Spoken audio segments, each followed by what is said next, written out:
setelah 3 hari Jayanegara wafat. Ya. Nah, terus yang jadi tersangka si Ratanca, Ya, sang tabib. Nah, tanpa melalui penyidikan berarti ya. Ya. Langsung dieksekusi. Ya. Ya. Anggap saja ini sebagai tumbal reformasi ya. Ya. Ya, karena memang di mana-mana setiap ada satu reformasi pasti ada yang jadi tumbal. Ya. Entah itu disengaja ataupun tidak, ya memang harus ada yang jadi kambing hitam. Ya. Karena sebab. Ya. Karena saya yakin juga panjenengan dan beliau-beliau yang 3 itu memang bagian dari proses menjalankan tugas.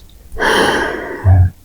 Apakah 3-3-nya itu dari kayangan juga beliau? Ya. Semua hanya ya? 3 ini ya. Hanya 3 itu saja. Ya. Oke.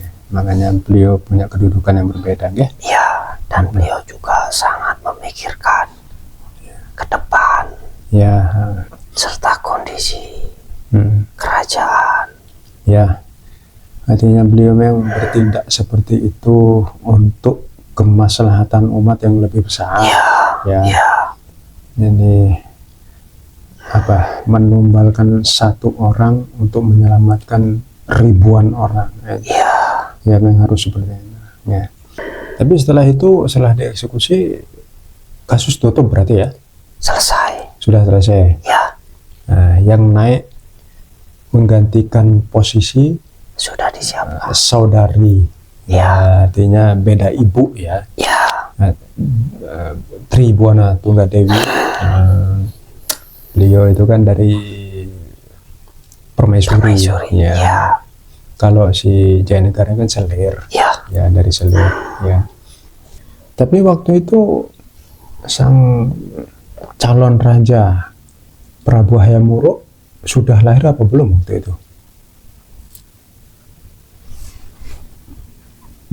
Ya, mungkin beliau masih anak-anak. Ya. Masih balita. Bukan balita, sudah.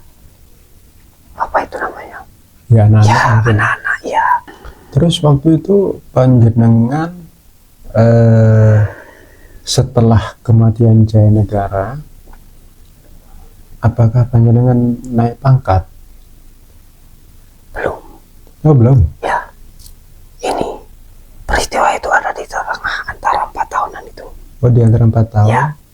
4 tahun saya masa atau menjadi pengawal atau ajudan. Pergantian.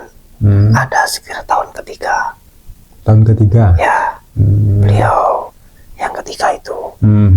Saya tahun ketiga ikut Eyang Resi. Baru tahun keempat akhir dengan berbekal satu kepercayaan, kedua pengalaman lapangan. Ya. Saya pun dipromosikan sebagai patih. Baru diangkat jadi patih di masa penguasa ketiga. Ya.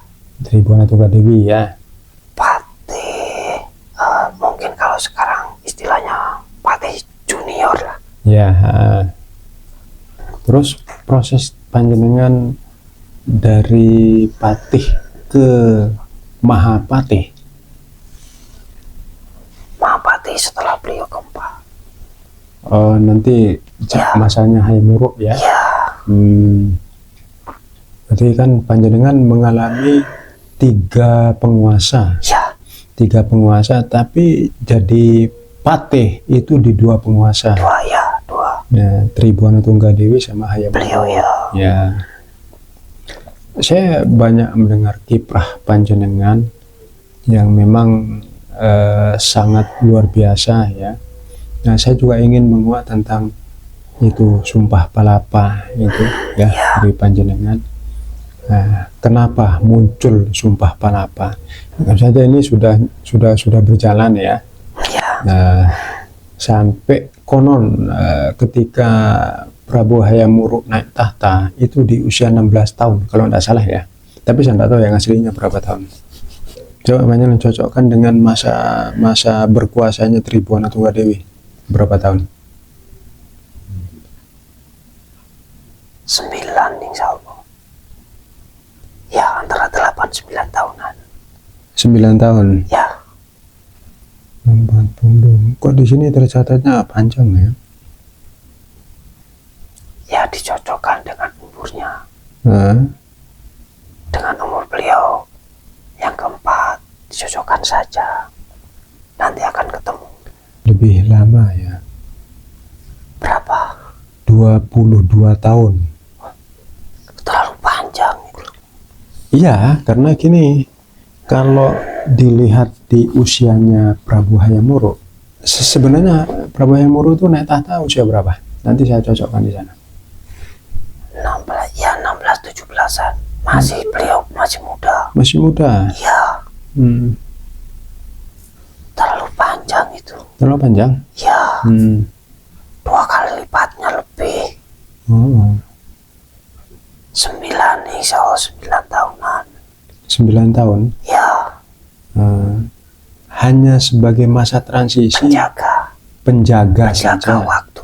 Ya. Penjaga waktu, Ya. menunggu sang putra Ya. dewasa, cukup usia lah. Ya, penjaga waktu. Makanya kalau orang zaman dulu, apalagi dari Kayangan, usia 16 itu sudah matang. Sudah antara 16-17 tahun ya. 14 itu sudah. Ya, Sudah enggak maksudnya bisa. si Prabu Hayam Wuruk Ya. tahta ya. Sang Prabu. 16-17. Ya, Ya. 14 itu beliau sudah siap sebenarnya.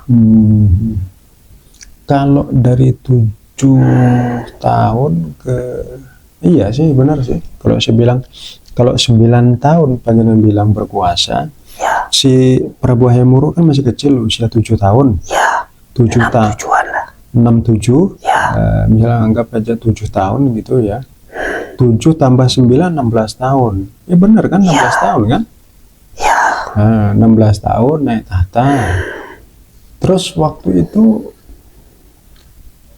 panjenengan usianya 40 lebih ya, benar ya? ya 40 lebih. 40 lebih ya. Ya. Itu sudah sangat matang sekali. Separuh dengan beliau. Ya, separuh ya. Ya, Lebih lah separuh. ya lebih. Berarti gini,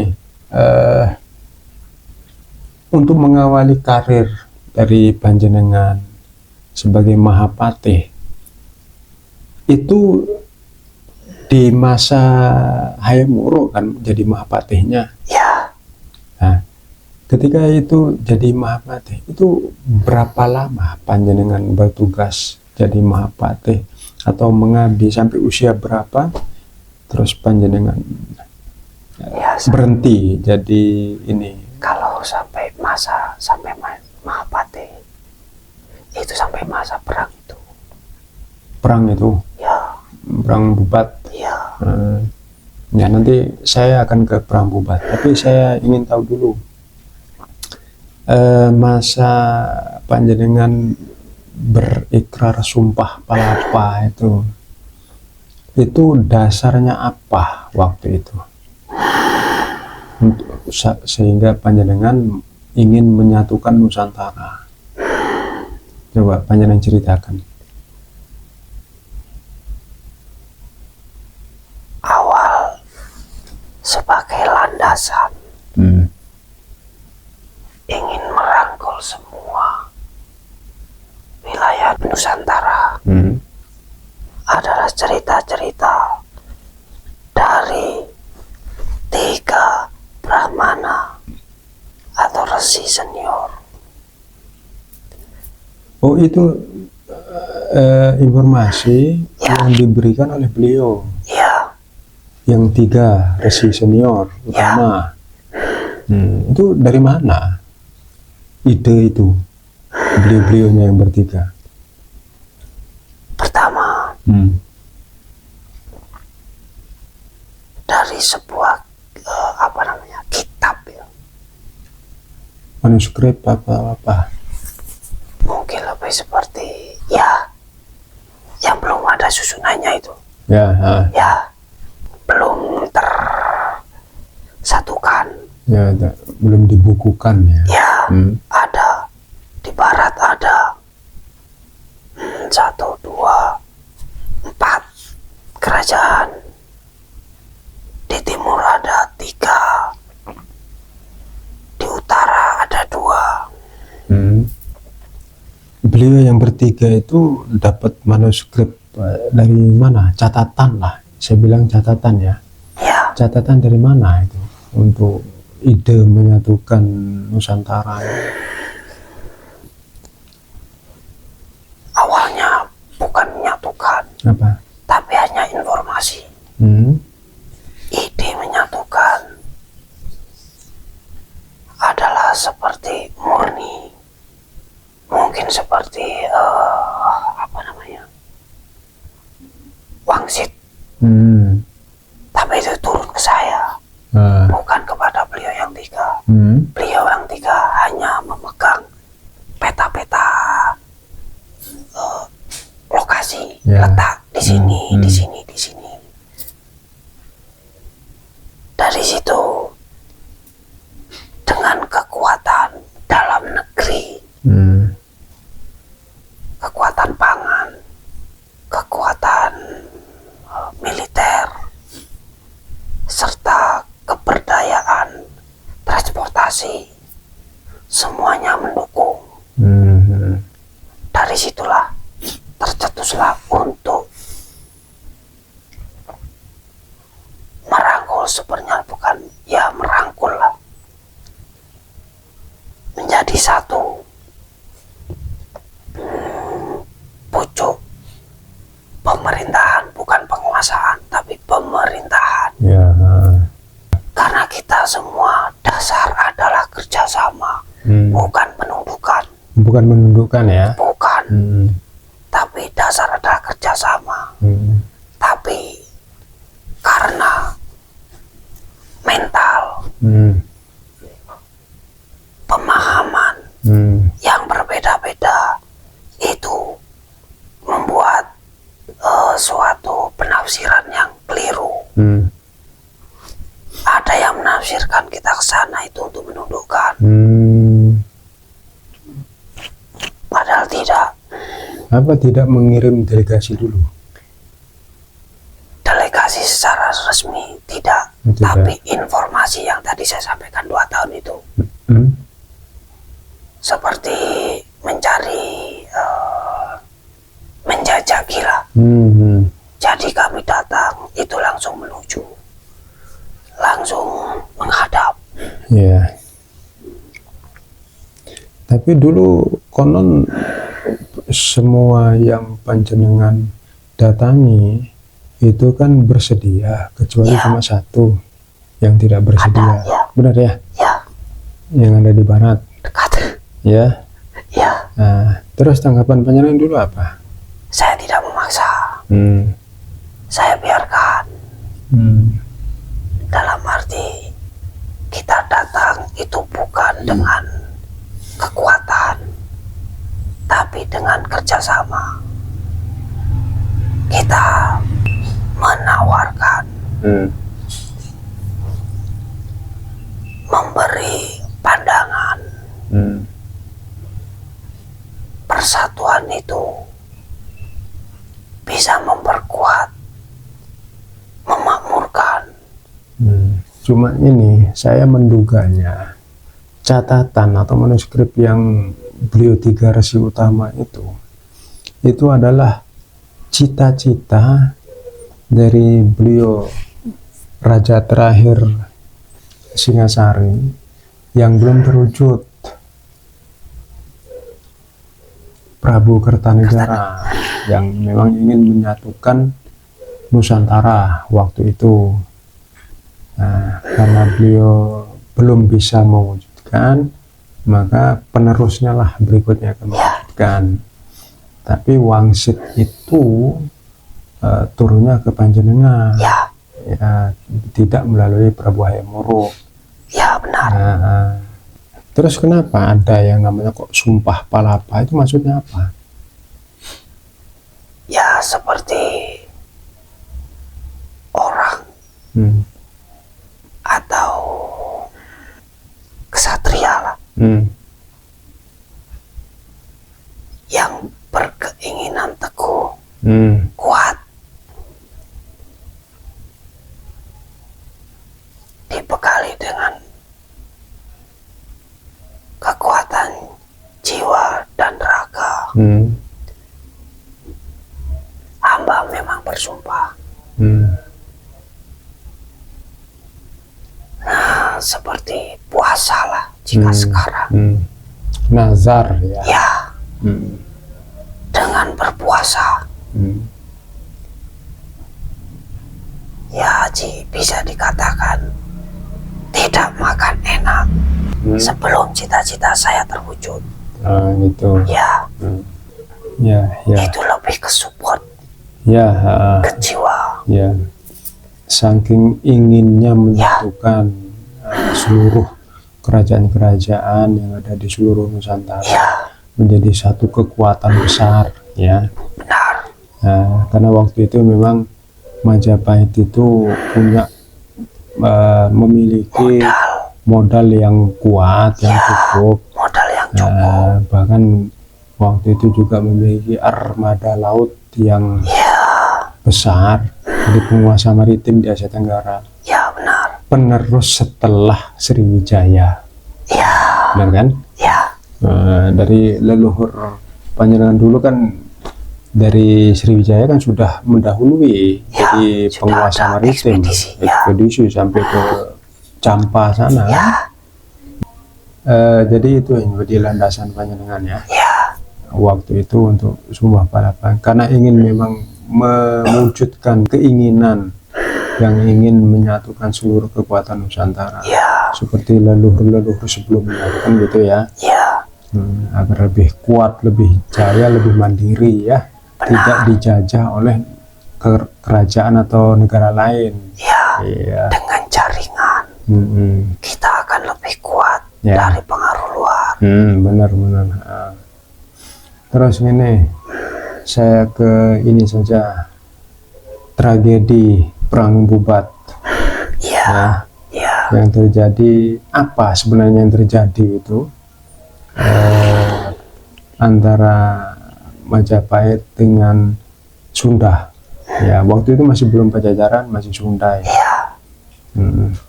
Nah, itu yang jadi kambing hitam, yang jadi tumbal tidak enaknya, yang difitnah itu kan Panjenengan. Ya, memang ada orang ketiga. Ada pihak ketiga? Iya, pihak ketiga. Dari pihak mana? Timur apa barat? Pro barat. Dari timur pro barat? Iya. Maksudnya? Orang sini. Yang seperti apa ya? Ya dekatlah dengan orang barat. Dan dia di sana pun mengetahui politik di sana waktu itu seperti apa. Di sana pun juga ada gejolak. Ya, di sana memang ada gejolak. Ya. Seperti di sana juga akan ada perebutan kekuasaan sebenarnya ya. Antara Prabu Linggabuana dengan konon ya, saya tidak tahu kebenarannya ya. Cuma yang tercatat saja ada saudaranya, saya tidak tahu. Tapi saudara mungkin beda ibu mungkin ya. Beda. Nah, akhirnya dari selir ya. Terus yang jadi pihak ketiga yang dari timur itu siapa? Kedudukannya apa? Tidak berkedudukan tinggi sebenarnya. Hanya seperti orang kepercayaan, tapi ada di dalam. Kepercayaannya siapa? Ada seorang resi dari kemiliteran. Itu termasuk orang kepercayaan dia. Siapa? Dari 10 tadi. Ya. 3, 2, 5 ini militer. Ya. Nah, itu yang keempat. Kepercayaannya resi atau resi dia? Bukan. Ah, Ya, termasuk seperti ajudan lah. apa kepentingannya? Dia ini punya link lah, Hmm? semacam kerjasama. Hmm? Dia di sana seperti mengikat suatu perjanjian. Tentang? Ini membocorkan semua apa yang di sini. Ini pengkhianat Ya, lebih tepatnya. yang dipasang oleh Barat. Ya, Ya. Tapi si Resinya tahu enggak kalau itu? tidak tahu. Oh, tidak tahu. Ya. Terus apa motivasinya dia sampai mengadu domba? Ini kan diadu domba. Ya, Nah, apa tujuannya dia itu apa? Ngambil keuntungan apa? Ya. dia hanya mengambil keuntungan di sana. Kalau di sini dia tidak mampu mengambil keuntungan. Kalau saya baca itu gini, si ini tadi kepercayaannya Resi ini, Ya. pihak ketiga ini adalah orang yang dipasang. Dia orang sini yang dibeli, Ya, bisa dibilang gitu. pengkhianat. Pengkhianat yang dibeli sama pihak yang ingin merebut kekuasaan yang di wilayah Barat, benar ya? Ya, Nah, artinya kalau Prabu Linggabuana itu terbunuh sukses adu domba, ya, nah, dia berhasil naik. punya keinginan untuk naik Ya, tahta. ya naik tahta. Ya kalau saya bilang gini ya, lakon utama sebenarnya bukan dari sini, Bukan. ya dari Barat sana. Ya. Tapi bukan dari pihak penguasa resmi. Ya, bukan. Ya, pihak yang memang di sana membuat kisruh juga yang Ya. ingin mengambil alih kekuasaan. Ya, Tapi belum punya cara. Nah, karena adanya ini, nah ini kesempatan ya, ya untuk mengadu domba dengan Majapahit, karena dia sudah tahu Majapahit itu besar. ya, Ya. Apalagi kalau jadi si Dyah Pitaloka menikah dengan Prabu Hayam-Wuruk, posisi Prabu Linggabuana akan semakin kuat, ya kan? benar. Dia akan kesulitan untuk mengambil alih kekuasaan. Akhirnya dia menggagalkan. Jadi banyak keuntungan. Satu, digagalkan itu bilang ini seperti pernikahan politik lah kasarnya ya. Ya, Itu akan semakin kuat posisinya Prabu Linggabuana. ya, Dia akan sulit mengambil tahta. ya, Terus yang kedua, seandainya ini terbunuh dengan adu domba itu, dia akan lebih mudah. benar. Ya. Lebih mudah naik tahta. Dan ini pun akan dihadiahi mungkin seperti perdikan. ya pastilah ada janji-janji muluk ya dari pihak sana. Artinya ada pihak ketiga yang bermain ya. Tapi sebenarnya bukan dari timur, dari barat, memanfaatkan atau membeli pengkhianat yang ada di timur untuk memberikan informasi. Nah terus pengendali militer yang ada di sini, kenapa kok tidak tahu? Ini yang keempat ini.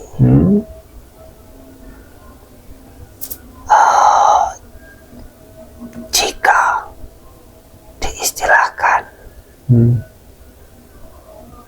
orangnya cukup bermasalah. Siapa? Yang Resi keempat ini. Oh, dia memang berbeda dengan Resi yang lain. Ya,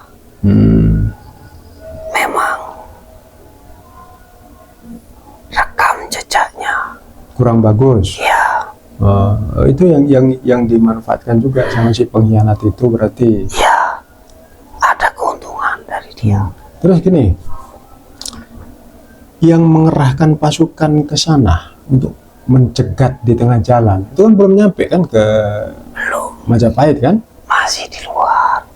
Kalau saat ini di mana, masuk wilayah kota mana tempat terjadinya perang itu?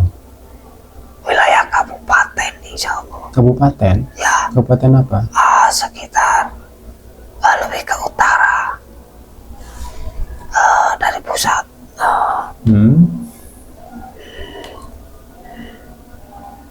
Ya seperti Lewat, ini. Ya. lewat pesisir utara berarti datangnya dari barat. Rombongannya ya. Ya, rombongan ya, dari utara. Ya, rombongannya. Apa yang disebut sekarang itu Babat itu ya? Wilayah Lamongan. Dekat perairan. Iya, Ya, Lamongan itu kan perairan ya ada di sungai. utara. Ya, Eh, Lamongan, terus Tuban kalau ke arah barat. Babat. Mungkin ya, saya cuma cocok logi aja. Mungkin kalau titiknya tidak tepat di situ. Nggak tepat di situ ya. Ya, agak ke sebelah barat utara. Barat utara. Ya, Hmm. kalau masuknya wilayahnya, insya Allah itu sudah titiknya sudah mendekati, tapi agak lebih bergeser Oh, mungkin. tapi wilayah masuk wilayah Lamongan, Ya, yang tadi disebut Tuban. Babat tadi. Babat. Ya, tapi itu masih agak ke utara sedikit. Hmm, Titiknya ya. sudah benar, Ya. tapi masih geser ke utara sedikit. Hmm. Terus yang menggerakkan pasukan siapa? Ya, karena informasi yang diberikan Hmm. dan waktu, Hmm. suasana waktu itu,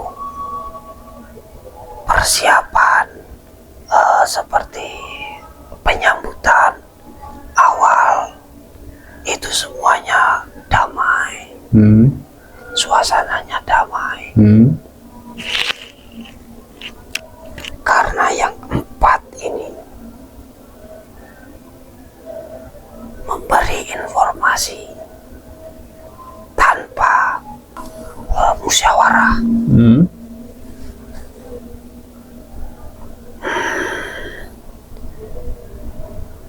Pengerahan pasukan, informasi atau memberi informasi yang salah dari barat, Hmm. membawa pasukan. Oh, dari pihak ketiga yang ada di barat memberikan informasi ke Ya lewat ini. ya si yang dibeli ini, penyiar Ya. yang dibeli, bahwa Prabu Linggabuana membawa pasukan Ya. mau menyerang. Ya. Oh, informasi dari barat.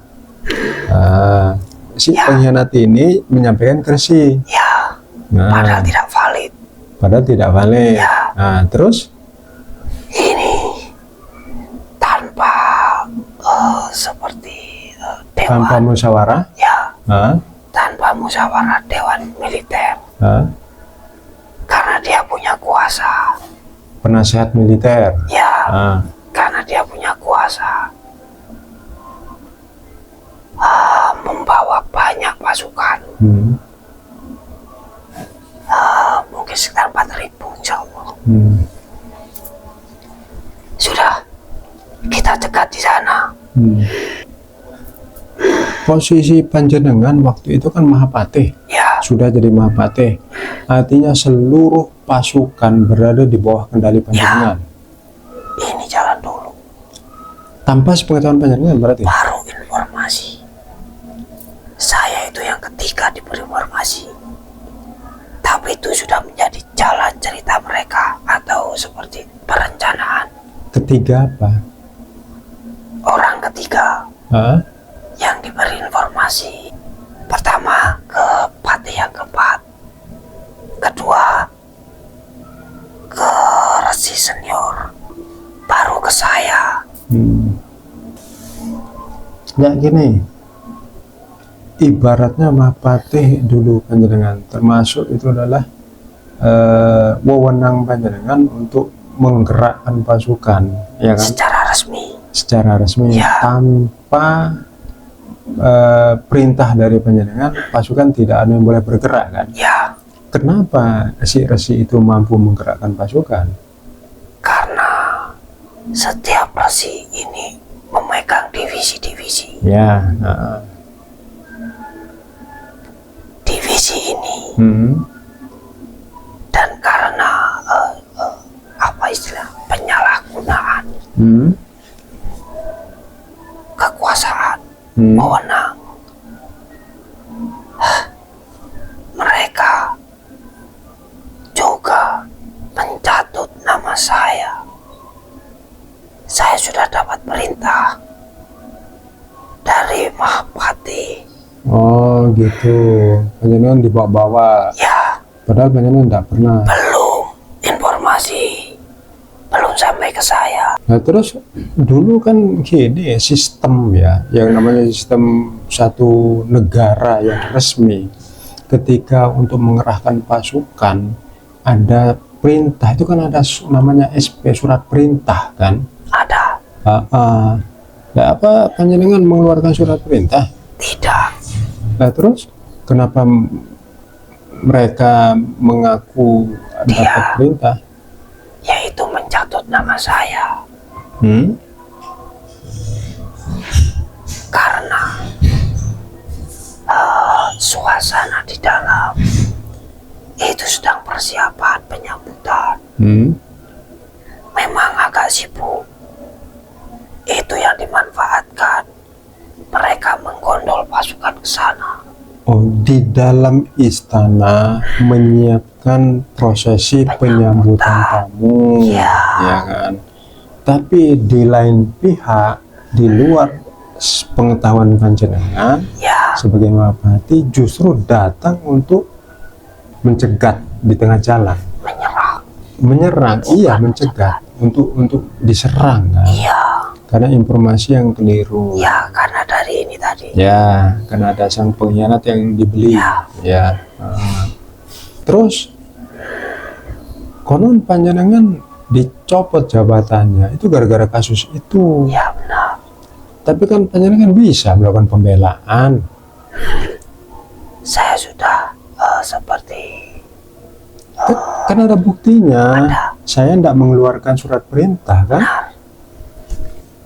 kalau untuk masalah pencopotan, memang itu sudah jadi resiko saya.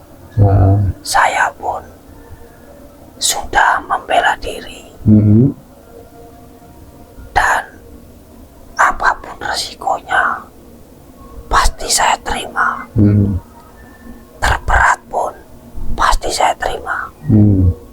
Karena itu adalah memang kesalahan saya. Terlepas dari pengkhianat tadi, itu juga termasuk salah saya. Ya, artinya gini, secara struktural, Ya, secara kebijakan, panjenengan adalah pemegang pucuk pimpinan militer. Ketika ada bawahan yang melakukan satu kesalahan, maka pimpinan militer atau pucuk pimpinanlah yang akan bertanggung jawab. ya, Memikul beban tanggung jawabnya. ya. Jika ada satu kesalahan, Karena maka itu panjenengan yang juga akan termasuk disalahkan. kesalahan saya. Apalagi ini kesalahan yang fatal, Ya, ya kan?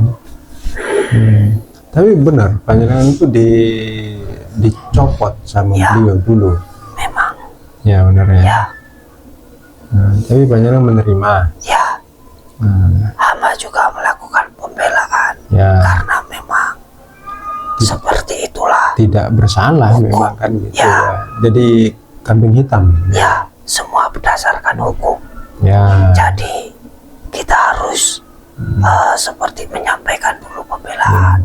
Tapi gini, kalau saya sih ngambil kesimpulan dari cerita panjenengan ini, Prabu Hayamuruk itu mencopot panjenengan itu sebenarnya untuk jalan tengah. Benar, Ya, beliau tidak memiliki rasa. Ya, jadi bukan karena, mungkin saya yakin beliau juga tahu Panjenengan tidak bersalah, Beliau tahu. tapi untuk membersihkan dan menyelesaikan masalah, karena yang terbunuh ini raja, Benar. penguasa, kan? Ya, jadi harus ada tersangka. Harus ada yang jadi tersangka. Ya. Sama kasusnya Ratanca kan? Ya benar. Iya. Ya, kami sadar. Istilah lain sama-sama tahu. Ya, sama-sama tahu. Ya. Saya yakin seorang raja juga kan bijaksana. Benar. Tapi itu jalan tengah. Ya, saya bilang itu jalan terbaik. Ya. Karena nama Panjenengan lah yang muncul di barat sana Ya. sebagai pelaku utama, meskipun Panjenengan tidak mengetahuinya. Nah, untuk menekan masalah itu supaya tidak berkepanjangan, tidak jadi masalah besar, Panjenengan copot yang dianggap bertanggung jawab di situ. Ya. Ya. Nah, setelah dicopot, Panjenengan kemana? Sama menjalani hukuman. Jadi Ya, menjalani hukuman. di penjara. Ya. Kok Panjenengan di penjara? Ya, memangnya siapapun yang bersalah, Ya. ya pasti di penjara. Tapi tidak lama, sekitar 3 tahun. 3 tahun Ya. di penjara. Ya. Kok dicopot terus di penjara? Ya. Dianggap saja bersalah lah itu Ya. ya. Nah, terus setelah itu Amba kembali. ke kampung halaman. Ya.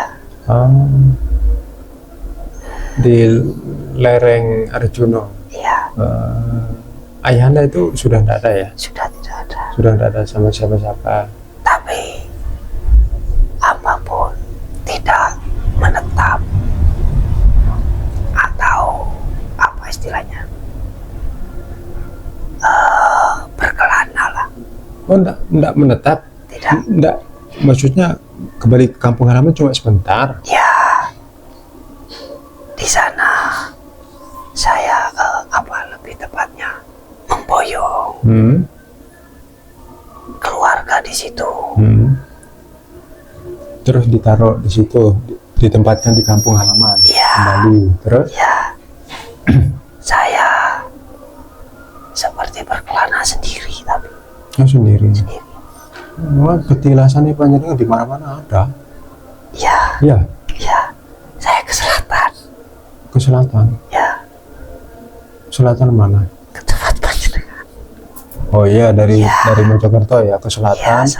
selatan dulu. Nah, Ya, maksudnya masih wilayah sini. Saya berkeliling. sampai ke sini? Ya, bukan ke sini. Ada sekitar situ. Di mana? Lereng lah. Lereng Ya, Gunung Kawi? ya termasuk Ke Semeru enggak? lerengnya. Lerengnya juga? Ya. Ya iya, pasti ke lereng lah. Lapor Ya. di gunungnya. Iya, nggak ada siapa-siapa di situ. Warnanya demet tok. Saya berkeliling. Terus? Semua wilayah Panjenengan pernah saya keliling. Keliling. Ya, Memang bagian dari Bangsit itu apa kemauan sendiri? saya tidak tahu. Tidak tahu? Ya, tapi memang ada perintah. Untuk keliling. Ya, saya juga belum sampai saat ini pun belum tahu maksudnya apa. Dah, siapa yang nggak tanya di atas? Saya sengaja dia tanya. Kenapa? Tidak apa-apa, nanti Panjenengan tahu sendiri. Ada suatu kisah, tapi sangat mengharukan. Saya tidak sanggup menceritakan. Ya, enggak apa. Kapan-kapan aja. Ya, Ya. Terus gini, Panjenengan dulu mukso Ya. atau wafat? kembali ke tempat asal. Ya. Ya, muksa di situ, Mukso di mana? di tempat asal.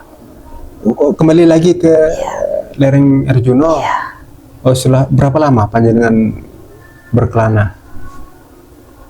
insya Allah ada sekitar 5 tahun. 5 tahun. Ya. Ya, cukup lama ya. dari beberapa titik ya. Ya sebenarnya panjenengan ini berceritanya sebenarnya sedih ya, saya tahu perasaan panjenengan ya, cuma tidak menunjukkan saja ya kasus itu ya. Memang apa ya, Saya tidak sedih. ya Saya itu lebih kepada haru. ya tidak apa-apa lah ya, memang seperti itulah jalan cerita, Ya, skenario saya hidup. juga tidak tahu kenapa saya disuruh keliling di sini. Oh gitu. Itu yang buat saya haru. Tapi memang ada sesuatu. Tapi saya tidak diberi izin untuk memperlihatkan atau menceritakan. Nah, direkam soalnya Ya, nanti ya kapan-kapan panjenengan tak undang di sini. jenengan yang tahu. Saya juga tidak tahu. Namanya anda tahu. Ya, Oh, ya. Oke, kapan-kapan lah panjenengan nanti saya undang lagi. ya, Oke, kita ngobrol-ngobrol lah. ya. Wih, Itu gagal kan karena saya. Hmm. Saya juga merasa bersalah sama beliau. ya enggak apa-apa. Yes, memang gini kan sudah di puncak kejayaan kan. Ya, Nah, secara usia pun saya juga mungkin sudah waktunya sudah pensiun. waktunya. Ya. Di usia berapa panjenengan waktu itu Mukso? 50 lebih lah. 60 ada? Belum, 78 lah. 57, 58. Ya. Mendekati 60 ya? Ya, insya Allah seperti itu. Sudah terjawab semua ya, nggih? Karena sudah ini waktunya ya. Jadi kapan-kapan saja ini memang Ya. bisa kembali Insya Allah. bertugas, nggih? Saya tunggu. Nggih. Insya Allah nanti kapan-kapan. Ya, Monggo. mohon maaf. Nggih. Saya mohon pamit. Nggih. Assalamualaikum warahmatullahi wabarakatuh. Waalaikumsalam warahmatullahi wabarakatuh.